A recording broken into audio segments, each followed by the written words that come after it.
Le 5-7. Il est 6h19, la loi énergie-climat revient aujourd'hui à l'Assemblée pour un ultime vote devant le Parlement d'ici la fin du mois. Un texte qui veut notamment s'attaquer aux passoires thermiques, ces logements impossibles à chauffer l'hiver et à refroidir l'été.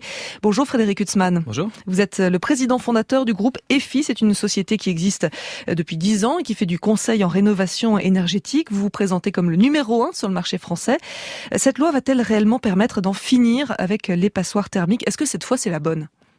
En tout cas, ça accrante une volonté forte du gouvernement avec un calendrier qui est assez long terme, puisqu'on est sur la rénovation de beaucoup de maisons, donc ça va pas se faire du jour au lendemain, mais une phase d'incitation, information jusqu'en 2028, après une phase d'obligation, et puis des sanctions qui sont annoncées mais qui sont pas précisées à ce stade. Alors il y a plusieurs cas de figure. Il y a le propriétaire qui a un appartement ou un logement pas trop mal en point, mais qui veut quand même faire des travaux pour réduire sa facture d'énergie.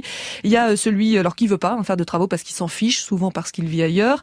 Il y a aussi le cas de figure où c'est un appartement ou une maison. On va essayer de voir tous ces paramètres, mais soyons pédagogiques. Quand on veut faire de la rénovation énergétique, thermique, à qui on s'adresse ? À son proprio, à l'ADEME, à la mairie, à un chauffagiste, à qui ? Alors malheureusement, il n'y a pas une réponse unique.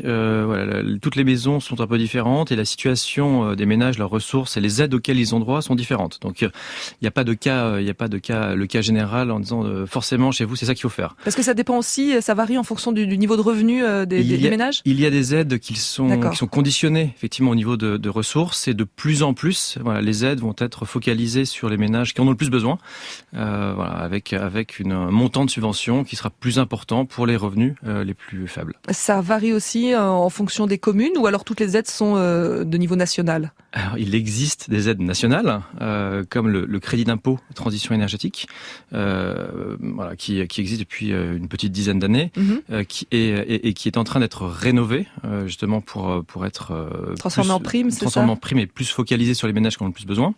Il y a des aides qui sont par beaucoup locales, dans votre mairie, votre département, votre région, parce que votre maire peut décider d'une politique incitative, et donc le mieux pour tout ça c'est d'aller sur internet et de faire des recherches pour voir ce qui existe autour de vous. Alors nous on a des services évidemment pour accompagner les particuliers. Oui, c'est ce que vous faites, c'est ce que fait votre boîte. Et les informer. Et pour se faire conseiller et pour mieux se repérer parmi toutes ces aides qui existent, le gouvernement a annoncé le lancement d'un service d'accompagnement. Est-ce que ça va aider vraiment les Français ? Ça va vous piquer votre travail ? Non, nous on pense qu'il y a plutôt des synergies. Il y a des gens qui ont besoin d'avoir quelqu'un qui les renseigne chez eux, donc un service local. Nous l'avantage avec Internet et des conseillers au téléphone, on a une centaine de personnes qui renseignent 500 000 personnes par an au téléphone.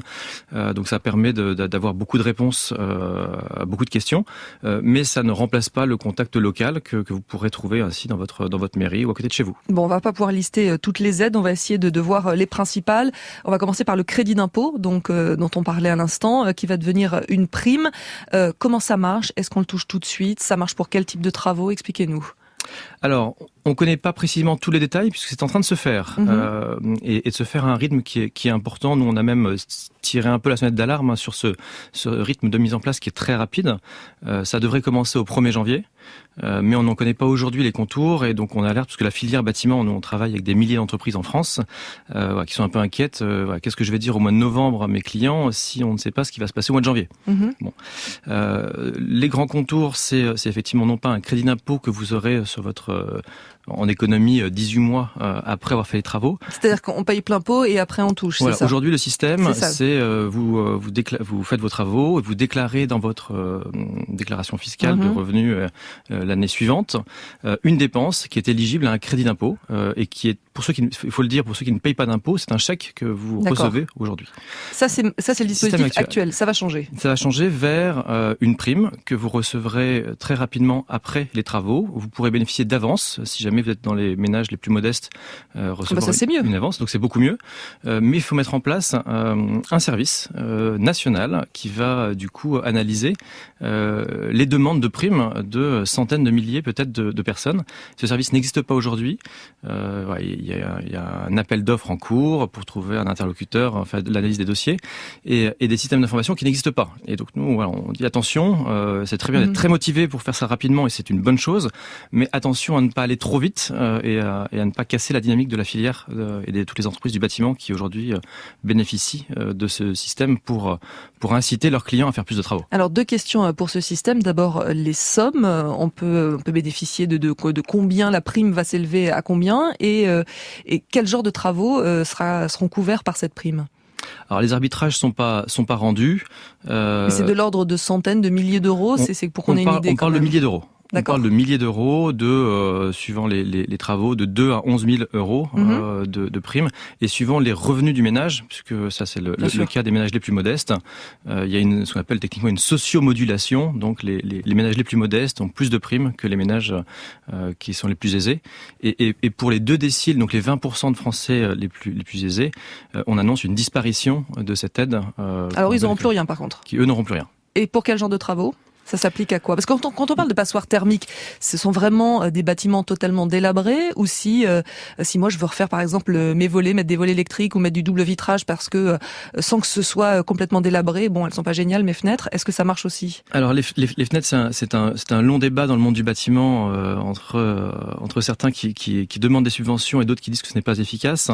Mais donc typiquement pour tous les travaux d'isolation de murs, de combles, de sol par l'intérieur ou par l'extérieur, les changements de chaudière pour les remplacer par des pompes à chaleur, tous ces équipements seront éligibles à des primes.